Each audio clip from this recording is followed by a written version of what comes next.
Season 4 of Arena Breakout Infinite is officially live, and after diving into what they've added, one thing stands out immediately. This update feels different. It's a big and awesome update and all, but it feels strangely familiar. The more you break it down, the more Season 4 starts to look heavily inspired by Delta Force. So the real question is, was this intentional, or are their similarities just too big to ignore? Let's talk about it.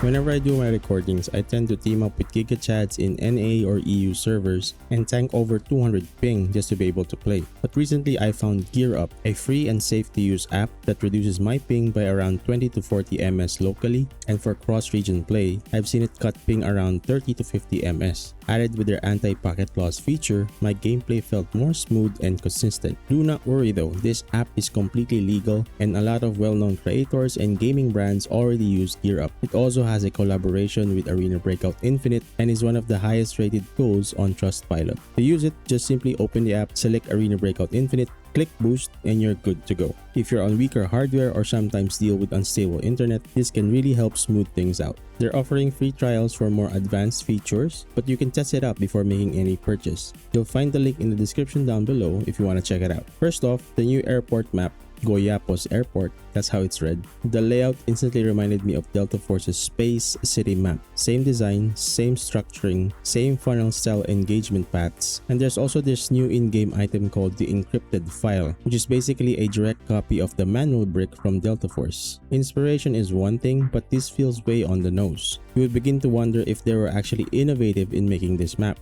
or did they just copy, modified, and pasted Space City from Delta Force? And it's not just me noticing this. There are already rumblings from the Chinese server community that players actually hate this map, mostly because of how the layout creates forced PvP funnels. You aren't really free to roam or choose any engagements you want. You're pushed through narrow checkpoints, high walls, and guided paths. Almost like the map is designed to force gunfights even if you don't want to. And honestly, that makes me wonder, is this intentional to make players die more, burn through their gear faster, and spend more money? Because this isn't the first time we've seen this kind of design philosophy. As I mentioned in a previous video, when a map restricts movement instead of enabling exploration, the gameplay gets tedious with low intensity. Having played and tested the snow version of Northridge, it actually looks great. Atmosphere-wise, it's a big win. But I'm worried that they're going to drag this snow season forever, the same way the mobile version has been stuck in snow since that update. And to this day, they still haven't reverted it back to its original form. Question is, do they even plan to?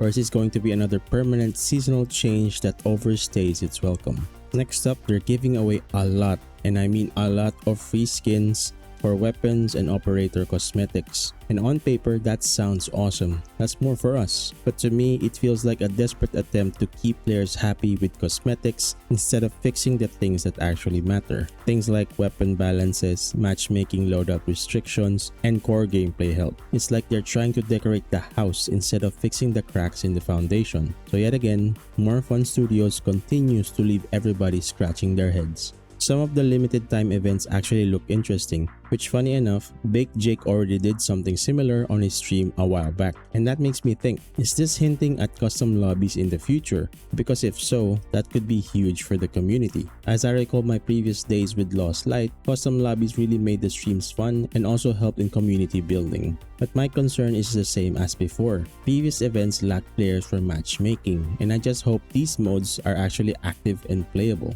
because I don't see a point of queuing up and getting sent back to the lobby for a timeout. The new weapons add variety, but based on the test version, most of them kinda suck, except for the U191, which is ridiculously overpowered. So now we're back to the same problem. Instead of fixing the meta, they're just adding stronger weapons to mix it in. What we actually need is a variety of options for weapon choices. The game doesn't need stronger guns, it just needs a better balance of them. To be fair, there are some W's in this new season. First off, we have game setting sharing, which is a big quality of life feature. Market price indicators while trading or selling will be much easier. Mix and match operator skins are returning, which is a huge community request finally answered. Shelter expansion, which gives us more grinding and seasonal goals, which kinda reduces or prevents the burnout. So yes, they do listen, but it feels like they're very selective or overly cautious about what they're actually wanting to act on. For me, I feel like this studio is just too conservative. They really just need to grow a spine and commit a meaningful gameplay improvement. They're also bringing back the 3x3 secure case missions, but according to the Chinese community, the new versions of the missions are not harder in a good way, but they're harder in a tedious, stressful, and time-wasting way. They're trying to roll back these kinds of changes for the international server, but we'll have to see if they actually pull through with it. If that's true, is that going to ruin the gameplay loop for all of us? I really hope the global version does not go down that road. And one thing that honestly shocked me, they barely promoted the new operator skins, Evita and Talia. With my assumption, the reason is because they are hidden behind a gacha system. And that gacha system is one of the biggest things holding the game back from being taken seriously. And maybe this is just my experience talking, especially after what happened with Lost Light. Honestly, I love that game. I built my channel on it. I met a lot of amazing people through it, but its identity as a China-first, monetization-driven game eventually killed it in the process. And I'm starting to worry if Arena Breakout Infinite doesn't change, it might head down the same path. That's why I'm making this video. I'm not so sure about Season 4 if it will be good or bad. Just to be clear, I'm not doom posting, I'm not hating on the game. I'm just worried, genuinely worried about the direction the game is heading for. Is Arena Breakout Infinite another Chinese developed sinking ship waiting to happen? Or am I overreacting and Season 4 will actually exceed our expectations? I really hope things turn out great. Just like with any extraction game that I've played, I want all of these games to succeed and reach the potential they have to be one of the best extraction shooters out there. But that's just me, and I'd like to know what you think. Is Season 4 exciting for you, concerning for you, or both? Let me know in the comment section down below. Thank you so much for watching. Welcome to Season 4, and I hope to see you guys in the next one.